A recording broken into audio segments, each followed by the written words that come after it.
227 agents le doigt a-t-il servi de signal? Comment Monsieur K a-t-il réussi à arriver si rapidement? Ou peut-être m'observait-il de près? Lumian sentit une montée de tension, sa lassitude de la bataille s'estompant considérablement. Cette révélation lui a permis de mieux comprendre le pouvoir de Monsieur K, alimentant sa peur. Lumian détourna son regard et récupéra le mercure déchu, sa lame ternie par la brûlure et la pourriture. Il ne pouvait s'empêcher de se demander si cela durerait jusqu'à la fin de l'année. Après avoir sécurisé Fallon Mercury, Lumian a procédé à l'examen des 2 cadavres qui s'étaient pour la plupart désintégrés sous le déluge de sang. Les victimes présentaient des signes évidents de pétrification, les rendant immobiles sur le sol, et leur apparence horrible entrait quiconque les verrait pendant des années. Les vêtements et effets personnels du défunt ont subi une corrosion importante, y compris le dague empoisonné d'Armand et la hache chérie de Castina. Parmi les rares objets qui sont restés relativement indemnes, il y avait plusieurs bidons spécialement conçus avec une teinte de fer, émettant un éclat métallique vacillant. Bien qu'ils présentaient des signes visibles de corrosion sur leur surface, le contenu liquide n'était pas affecté. Lumian a scruté les bidons et a discerné 4 types distincts, distingués par des motifs gravés. Un arbre, un visage en forme d'ours, une fontaine de source et un scorpion.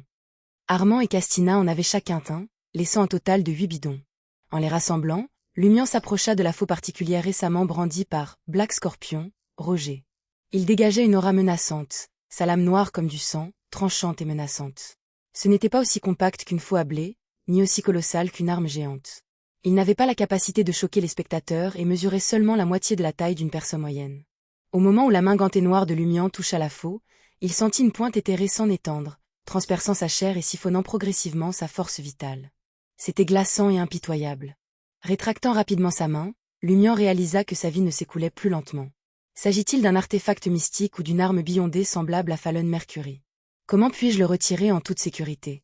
Lumian se plongea dans une profonde contemplation. Juste à ce moment-là, Franca a terminé ses préparatifs et a commencé la canalisation spirituelle. Lumian est retourné vers le cadavre de Black Scorpion, Roger, portant les 8 cartouches, et a communiqué avec Franca à travers le mur de la spiritualité, en disant « Renseignez-vous sur le but de ces objets et comment transporter la faux. » Franca hocha la tête et dirigea son regard vers le visage de Roger, qui se matérialisa sur la surface en miroir. Quels effets ces cartouches ont-elles sur Armand et Castina? Comment puis-je les identifier? Roger, le visage pâle et perplexe, répondit « Celui à motif d'arbre est l'agent d'écorce. Il renforce votre peau et vos muscles, les rendant aussi résistants que les arbres. Le motif à tête d'ours est l'agent berserk. Il vous confère une force extraordinaire lorsqu'il est déchaîné. Le motif de la fontaine de source représente l'agent de guérison. Il guérit la plupart des blessures externes, atténue les blessures graves et élimine les affections mineures. Le motif du scorpion est poison du scorpion. Il est principalement utilisé sur les armes et induit une arythmie et une paralysie respiratoire, conduisant finalement à la mort. Très utile en effet, loua Franca en silence. Sa lame cachée bénéficierait grandement d'une cartouche de poison scorpion. Franca a persisté dans son interrogatoire. Comment transportez-vous habituellement cette faux? Dans mon bureau, il y a une grande boîte en bois. Mettez-le vite à l'intérieur et vous pourrez l'enlever, répondit Roger, le visage pâle et dénué d'émotion. Franca insista plus loin. La faux est-elle un objet mystique ou une arme de Biondé? Quelles sont ses capacités? Cela s'appelle Harvest Sacrifice. C'est une arme imprégnée d'une aura bénie et possédant la qualité du tranchant. Une fois qu'elle inflige une blessure à la cible, et que cette blessure est contaminée par le sang correspondant, elle peut continuellement drainer la force vitale de l'autre partie. Roger a décrit la faux d'une manière hébétée. Saisissant l'opportunité, Franca a redirigé la conversation vers des sujets plus cruciaux. Avez-vous rencontré Madame Moon? Comment maintenez-vous le contact avec elle? Le visage pâle de Roger se tordit de douleur. J'ai rencontré Madame Moon dans le désert. Eh bien, maintenant elle est Lady Moon. Elle était assise dans une voiture particulière tirée par 2 démons, portant un voile qui la faisait paraître sainte et maternelle à mes yeux. Habituellement, elle me cherche et m'ordonne de m'aventurer brusquement dans le désert. Elle m'a donné une graine verte à placer dans la cavité abdominale de la statue. Si je fais face à un danger, je peux l'utiliser pour la contacter d'urgence. Mais cette graine n'est plus nécessaire maintenant. En récitant son nom honorifique complet, je peux obtenir sa réponse. Elle peut répondre à un nom honorifique? C'est assez avancé. Franca s'est abstenue de s'enquérir du nom honorifique de Lady Moon, craignant que l'autre partie ne détecte son intention. Bien qu'elle puisse déjà deviner la réponse, elle a demandé par curiosité. Pourquoi n'avez-vous pas demandé l'aide de Lady Moon plus tôt? Roger a répondu, le regard vide, je peux gagner. Vous vous êtes accroché à votre illusion jusqu'à la toute fin, n'est-ce pas? Franca a claqué sa langue et a remarqué. Pourquoi soutenez-vous Ugartois? Lady Moon nous a demandé de l'aider dans son élection, répondit Roger avec une expression vide. Elle a affirmé qu'Ugartois était un individu ouvert d'esprit. Ouvert d'esprit. Qu'est-ce que ça veut dire? Franca avait du mal à comprendre cette évaluation. Alors que Franca canalisait Roger, Black Scorpion, Lumion ne s'attardait pas à ses côtés.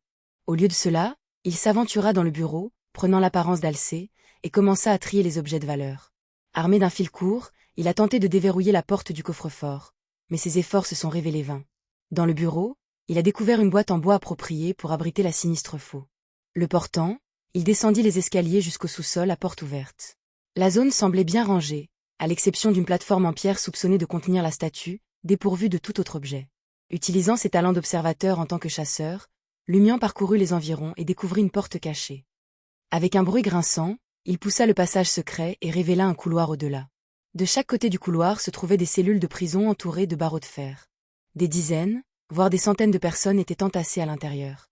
La plupart semblaient démunis, mais parmi eux se trouvaient des messieurs et des dames bien habillés et des enfants apparemment perdus. À ce moment-là, près d'un tiers des captifs gisaient sans vie sur le sol, la peau ratatinée et manquant de vitalité. Ils ressemblaient plus à des squelettes qu'à des êtres humains. Ils ne respiraient plus et avaient perdu le contrôle de leurs fonctions corporelles. La puanteur imprégnait la prison privée. Le regard de Lumion balaya les individus tremblants, et il remarqua de nombreux symboles sinistres et particuliers gravés sur le sol, le mur derrière eux et la clôture de fer devant. Pas étonnant qu'un maître des sorts hérétiques exerce un pouvoir aussi formidable sur son propre terrain. Lumion réalisa. Non seulement il possédait le soutien d'un cercle magique, regorgeant d'âmes décédées, mais il pouvait également extraire la force vitale des autres à volonté pour reconstituer la leur. Équilibrant la boîte en bois avec un bras, Lumion récupéra son revolver, l'alia contre la porte d'une cellule et appuya sur la gâchette. Avec un bruit retentissant, la serrure en fer s'est brisée et est tombée au sol avec un bruit sourd. Après leur chargement, Lumion a prêté peu d'attention aux captifs.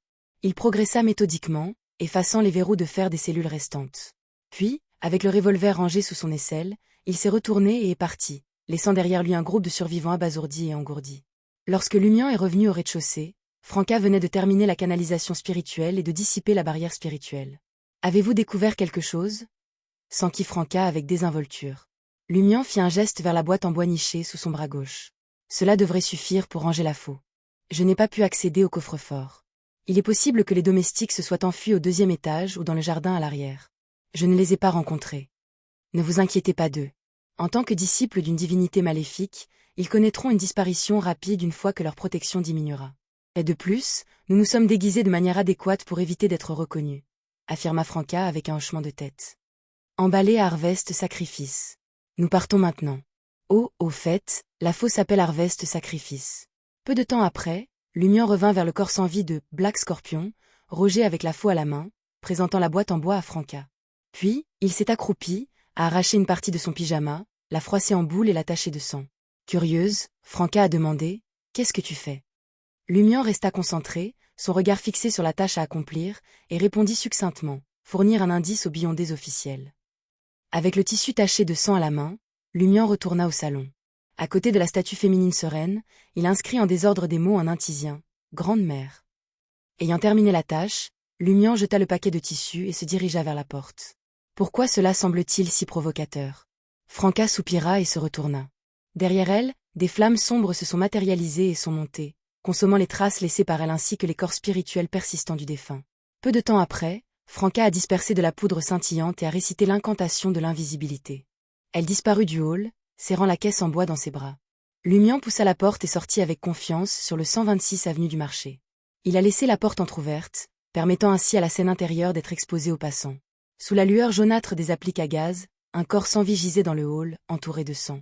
Lumion traversa l'avenue du Marché, changeant constamment de direction, jusqu'à atteindre l'allée où il s'était changé et avait pris son déguisement. Il s'essuya le visage et enfila sa tenue d'origine, n'émanant plus de l'aura d'Alcée.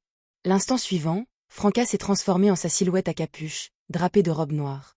Elle récupéra l'anneau du châtiment de Lumion et le remit dans son sac à pièces. La sorcière jeta un coup d'œil au membre inconscient de Poison Spurmob, Alcée, et dit à Lumion, qui était sur le point de partir. « Tu m'as pas prendre soin de lui. Il sait que si elle l'a assommé, et la personne qui a tué Black Scorpion Roger s'est fait passer pour lui. » Lumion resta silencieux. Il a sorti son revolver, partiellement tourné, et a tiré sur Alcée, vêtu d'une chemise rayée bleue et blanche. 2 coups de feu ont retenti lorsque le membre de Poison Spurmob, en qui le Black Scorpion, Roger avait la confiance, a été touché à la poitrine et a connu sa mort. Observant l'attitude nonchalante de Lumion, Franca secoua la tête intérieurement et commença à s'occuper du corps spirituel restant et des traces dans l'allée. Ensuite, Elle s'est cachée une fois de plus et est partie aux côtés de Lumion. Il escalade le mur extérieur et retourne au deuxième étage de la salle de bal Brise. Après avoir utilisé une lotion spéciale de Ranta pour enlever l'excès de teinture noire de ses cheveux et se transformer à nouveau en ciel du bois, Lumion, Franca sourit et demanda: « Voulez-vous garder cette faux?